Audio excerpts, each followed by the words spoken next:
देशातील सुप्रसिद्ध वकील व भाजपचे खासदार यांच्या जीवनावरील प्रहार हा हिंदी चित्रपट 9 ऑगस्ट रोजी प्रदर्शित होणार आहे.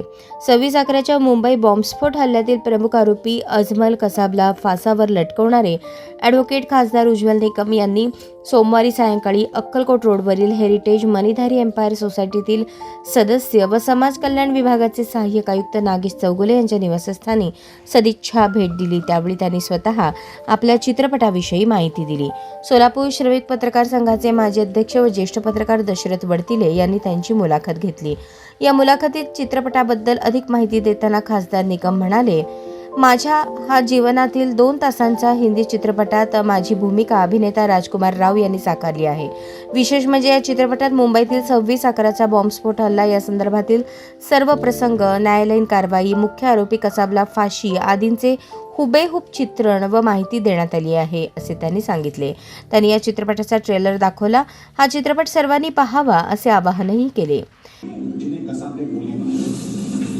बहुत ही जाहिर सी बात है कि गुस्सा बना होगा गोल का साहब ने और फाइनली द कसाब को इतना काम केलं जाते त्या सगळ्यांची खरी भूमिका न्यायाधीशापासून आरोपीच्या वकिलापर्यंत सरकारी वकिलांची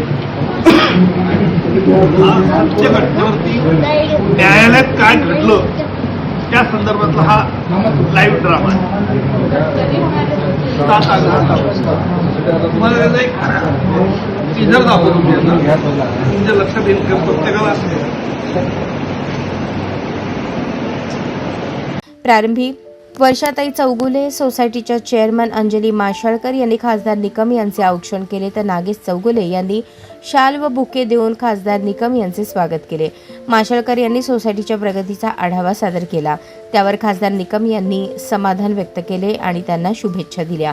यावेळी डॉक्टर सूर्यप्रकाश कोठे यांच्यासह सोसायटीचे सचिव सिद्धेश्वर श्रीगादी, कोषाध्यक्ष काशीनाथ बिराजदार, सुरेश येळमेली, शंकर गाडी, गुरुशांत ढंगे, दशरथ वडतिले, शिव कोरे, शिवय्या मसुती, डॉक्टर खानापुरे, चन्नप्पा बिराजदार, गोविंदे काका, क्षीरसागर काका व इतर मान्यवर मंडळी उपस्थित होते.